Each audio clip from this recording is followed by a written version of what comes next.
Hi friends, welcome to my channel Srivani kitchen. ఈరోజు ఎంతో టేస్టీగా ఉండే చేపల పులుసు ఎలా తయారు చేసుకోవాలో తెలుసుకుందాం ఫ్రెండ్స్. ముందుగా 1 కేజీ చేపలు తీసుకోవాలి. ఈ చేపలని ఉప్పు వేసి శుభ్రంగా కడిగి పెట్టుకోవాలి. తర్వాత ఇందులో ఒక పావు ఆయిల్ వేసుకోవాలి. తర్వాత 3 స్పూన్ల కారం వేసుకోవాలి. 1½ స్పూన్ వచ్చేసి పసుపు వేసుకోవాలి.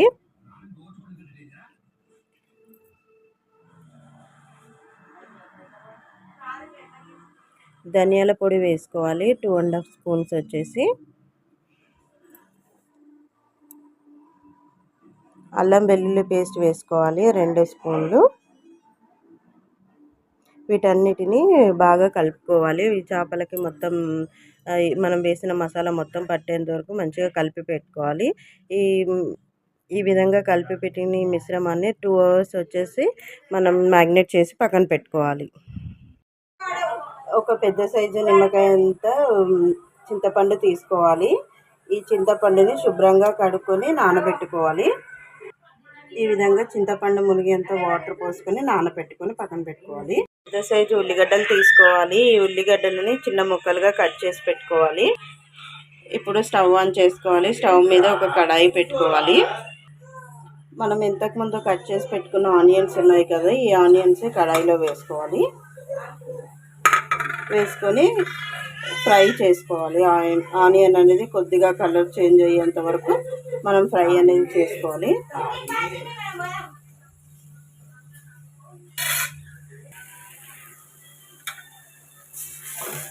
ఆనియన్స్ అనేది కొద్దిగా కలర్ చేంజ్ అయ్యి చూడండి. ఈ విధంగా అయినాక మనము స్టవ్ అనేది ఆఫ్ చేసుకోవాలి.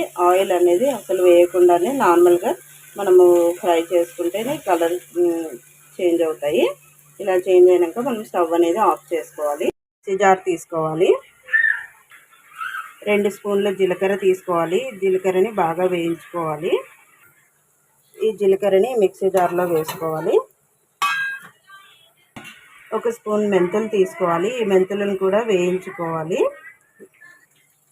ఈ మెంతులను కూడా మిక్సీ జార్లో వేసుకొని మనం మిక్సీ పట్టుకోవాలి. 2 స్పూన్ల ధనియాల పొడి వేసుకోవాలి. పసుపు 1 స్పూన్ వేసుకోవాలి.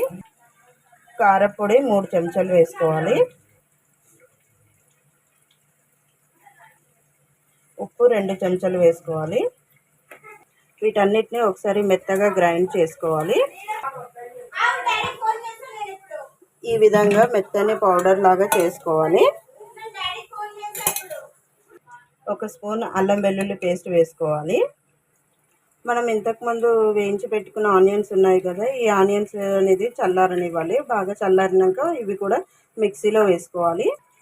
ఇప్పుడు ఈ ఆనియన్స్ వేసుకున్నాం కదా, ఈ ఆనియన్స్ని కూడా మనం మెత్తని పేస్ట్ లాగా మనం గ్రైండ్ చేసుకోవాలి. ఈ విధంగా మెత్తని పేస్ట్ లాగా మనం గ్రైండ్ చేసుకోవాలి. ఇప్పుడు స్టవ్ అనేది ఆన్ చేసుకోవాలి. స్టవ్ మీద ఒక కడాయి పెట్టుకోవాలి. డీప్ ఫ్రైకి సరిపడినంత ఆయిల్ పోసుకోవాలి. ఈ ఆయిల్ అనేది బాగా వేడెక్కనివ్వాలి. మనం ఇంతకుముందు నానబెట్టుకున్న ఫిష్లు ఉన్నాయి కదా, ఫిష్లని ఆయిల్లో వేసుకొని డీప్ ఫ్రై చేసుకోవాలి.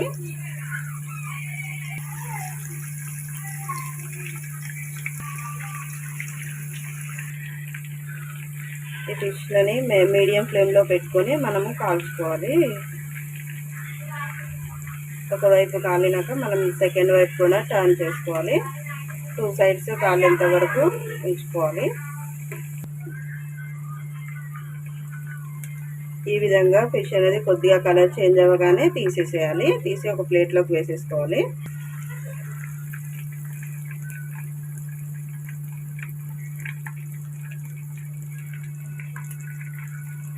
ఈ ఫిష్లోనే మరీ డీప్ ఫ్రై అవసరం లేదు, కొద్దిగా కాలితే సరిపోతుంది. మిగిలిన ఫిష్లను కూడా ఈ విధంగానే డీప్ ఫ్రై చేసేసుకోవాలి. అన్ని చేపలని కొద్దిగా డీప్ ఫ్రై చేసుకొని పక్కన పెట్టుకోవాలి. ఇంతకుముందు చేపల్ని డీప్ ఫ్రై చేసినప్పుడు మిగిలిపోయిన ఆయిల్ ఉంటుంది కదా, ఈ ఆయిల్ని ఈ టీ స్ట్రైనర్లో మనం వడగట్టుకోవాలి. వడగట్టుకున్న తర్వాత ఇదే ఆయిల్ని మనం కర్రీకి యూజ్ చేసుకోవచ్చు. ఇప్పుడు స్టవ్ అనేది ఆన్ చేసుకోవాలి. స్టవ్ మీద ఒక కడాయి పెట్టుకోవాలి. ఇలా వెడల్పైన కడాయి తీసుకోవాలి. ఇందులో ఇప్పుడు వచ్చేసి మనం ఇంతకుముందు వేయించుకున్న ఆయిల్ ఉంది కదా, ఆ ఆయిల్ అనేది వేసుకోవాలి. ఇందులో 2 పచ్చిమిర్చి వేసుకోవాలి, ఒక 3 బగారాకు వేసుకోవాలి, కొద్దిగా కరివేపాకు కొద్దిగా మార్వాడి మెంతి కూడా వేసుకోవాలి. ఇవన్నీ వేసుకొని ఒకసారి కలుపుకోవాలి. ఈ విధంగా వేయించుకోవాలి ఆ మిర్చి. ఇందులోనే మనం ఇంతకుముందు గ్రైండ్ చేసి పెట్టుకున్న ఆనియన్ పేస్ట్ ఉంది కదా, ఆ ఆనియన్ పేస్ట్ కూడా వేసుకోవాలి. ఈ విధంగా ఒకసారి బాగా కలుపుకోవాలి. మనం ఇంతకుముందు నానబెట్టుకున్న చింతపండు ఉంది కదా, ఈ చింతపండు రసం అనేది తీసుకొని ఒక గిన్నెలోకి తీసేసుకోవాలి. ఈ విధంగా ఒక గిన్నెలోకి మనం మొత్తం చింతపండుని వడగట్టుకోవాలి. ఈ విధంగా మధ్య మధ్యలో ఒక్కొక్కసారి కలుపుతూ ఉండాలి. ఈ విధంగా ఆనియన్ పేస్ట్ అనేది కొద్దిగా ఫ్రై అయినాక ఇందులో చింతపండు మనం ఇంతకుముందు తీసి పెట్టుకున్న చింతపండు పులుసు ఉంది కదా, ఇది అందులో వేసుకోవాలి. ఒకసారి బాగా కలుపుకోవాలి. ఇందులో కొద్దిగా వాటర్ కూడా మనం యాడ్ చేసుకోవాలి, మనకి పులుసుకి తగినంత. ఈ విధంగా కొద్దిగా వాటర్ కూడా యాడ్ చేసుకోవాలి. ఈ పులుసుని బాగా మరగనివ్వాలి.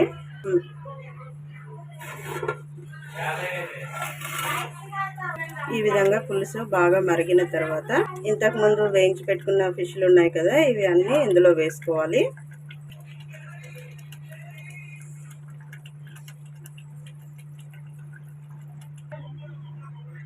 ఈ విధంగా కలుపుకోవాలి.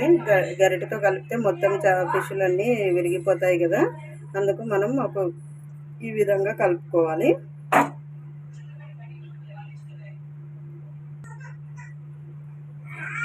ఇప్పుడు మూత పెట్టేసుకోవాలి. ఈ ఫిష్లో కూడా మనం ఇంతకుముందు వేసిన చింతపండు రసం అది అంతా ఫిష్కు పట్టే విధంగా కొద్దిసేపు మరగపెట్టుకోవాలి. ఒక 5 నిమిషాలు ఈ విధంగా బాగా మరగనిచ్చిన తర్వాత మనం కొద్దిగా కొత్తిమీర వేసుకోవాలి. వేసుకున్నాక స్టవ్ అనేది ఆఫ్ చేసుకోవాలి. ఎంతో టేస్టీగా ఉండే చేపల పులుసు రెడీ అయిపోయింది ఫ్రెండ్స్. ఈ చేపల పులుసుని మీ ఇంట్లో కూడా ఒకసారి ట్రై చేయండి ఫ్రెండ్స్. ఎలా వచ్చిందో ఒకసారి నాకు కామెంట్ బాక్స్లో కామెంట్ చేయండి. ఈ వీడియో కనుక మీకు నచ్చినట్లయితే లైక్ చేయండి, షేర్ చేయండి, సబ్స్క్రైబ్ చేసుకోండి ఫ్రెండ్స్. Bye friends.